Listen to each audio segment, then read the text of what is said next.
السلام عليكم ورحمة الله وبركاته. ازيكم يا حبايبي؟ عاملين ايه؟ النهاردة جايبين وصفة جميلة جدا، بس وصفة للرجال.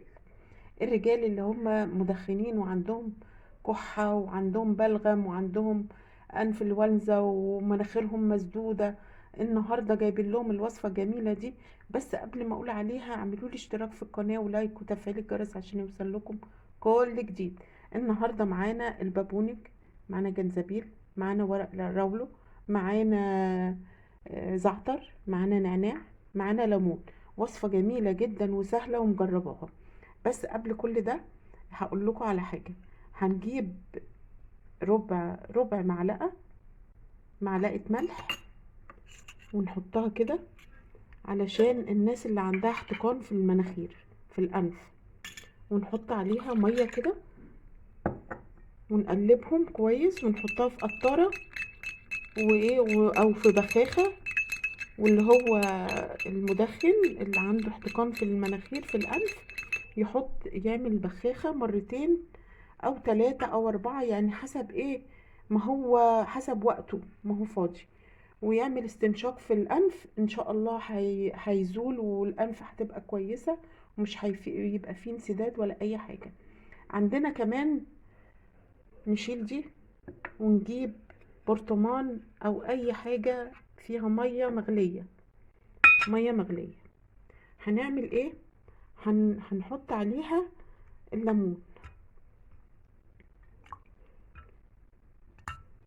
الوصفة دي ممتازة جدا وسهلة علشان البلغم والكحة. بصوا، انا الجنزبيل مش هينفع مع الضغط العالي، فانا مش هحطه. احنا هنحط ورق الراولو اهو، 4 ورقات 5 حسب ايه الكمية اللي هتتعمل. هنحط برضو البردقوش، الزعتر والنعناع والبابونج، كلهم مع بعضهم كده، حسب ما ايه، حسب الحالة، يعني حسب الكمية اللي هتعمليها.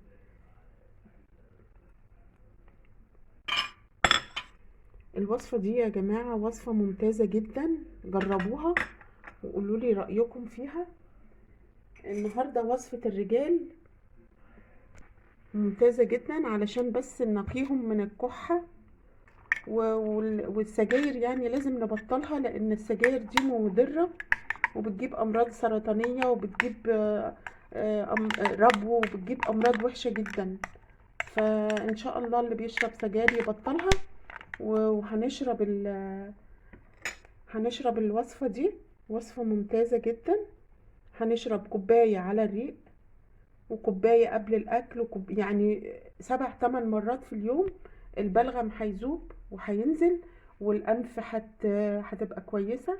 دي الوصفة ديت للكحة وآلام والبلغم والسعال والربو. يعني وصفة ممتازة جدا، ان شاء الله جربوها هتعجبكم. واللي اول مرة يشوف قناة ناني محمد يعمل لي اشتراك في القناة ولايك وتفعيل الجرس عشان يوصل لكم كل جديد.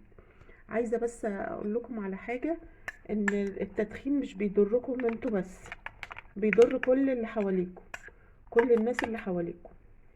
الوصفة ديت هنحطها في مية مغلية وهنركنها شوية، حوالي ربع ساعة كده، ونشربها ونضعها في التلاجة وتقعد 3 ايام.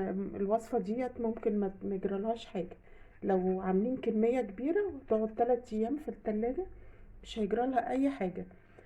بس يعني ان شاء الله ما تحبوا تشربوا طلعوها وسخنوها.